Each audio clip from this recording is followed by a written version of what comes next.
Earth, 22nd century. 5 years after the rebellion on Mars, an elite squad of nano-enhanced soldiers join forces with the faction to put an end to 15 years of unnecessary bloodshed under the brutal dictator Sopot.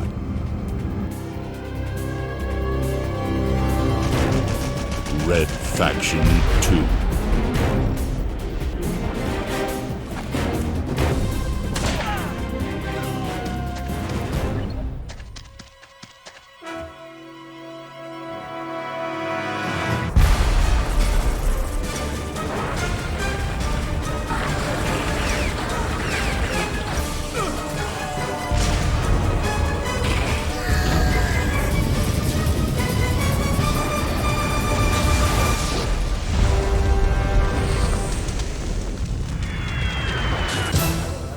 In designing the sequel to Red Faction, one of the best-selling and critically acclaimed releases of 2001, the team at Volition was determined to create an even more immersive experience for the hardcore action fan.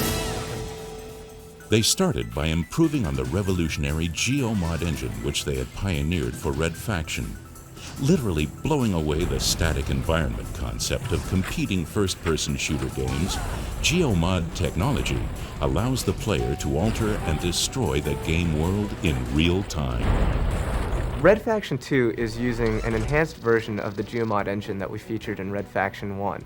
We've made it faster, it's more stable now, and I think it reflects the new philosophy in design that we've taken. We wanted to increase the number of ways and the number of solutions a player could approach any situation with.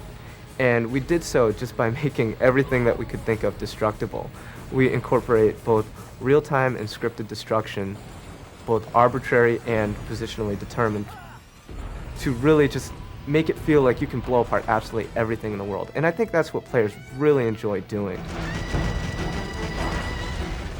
The ground-up improvements continued with faster load times, higher frame rates, better graphics, more detailed enemies, motion capture animation, and smarter AI. With improved technology in place, the team entered the design phase, hashing out details of story, level design, and character. We try to develop our characters around the gameplay that you'll see the character in. After the concept phase, they move into being modeled in 3D. We approve the 3D model, we apply textures to it so it looks like a final product. Then it's brought into game. We apply motion capture animation to the model, and that's what really brings it to life. For the honor of the Commonwealth tonight, Sopot dies. To voice the pivotal role of Squad Commander Molov, THQ brought in Hollywood veteran Lance Henriksen, known to audiences from films like Aliens and Terminator. And smarter than anybody else. It's written in a very focused way. All of these lines that are in this are used as guideposts for something that's going on in the game, but you still have to flesh it out. They would destroy the technology that created us. I will use the nanotechnologies it should be used. And I played squad leaders, and I played soldiers and cops, and you know, so I'm drawing on that reality that I already know to include it into this. Those guys have more guts than sense. With the lines being blurred between interactive entertainment and traditional Hollywood movies, you'll start to see a lot more recognizable names occurring in video games. And by casting Lance, you know, we feel we're on the cutting edge of that movement or that trend.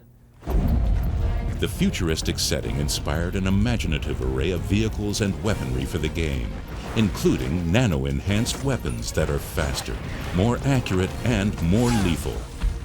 Red Faction 2 combines sort of traditional realistic type environments and weapons and vehicles with a futuristic twist. And this gives our designers a lot of creative freedom to experiment and come up with the things that are the most fun and the most cool. Another added feature is dual-handed weaponry. In Red Faction 2, now when you're holding the gun with your right hand, you can actually throw the grenade with your left hand. And you can wield a gun in both hands and fire them independently with a trigger from both sides actually now. And there'll be a lot of times when you'll be blazing away with, you know, rounds coming from both sides. With wall-to-wall action, the team at Volition hopes that players will come back to fight for the faction again and again.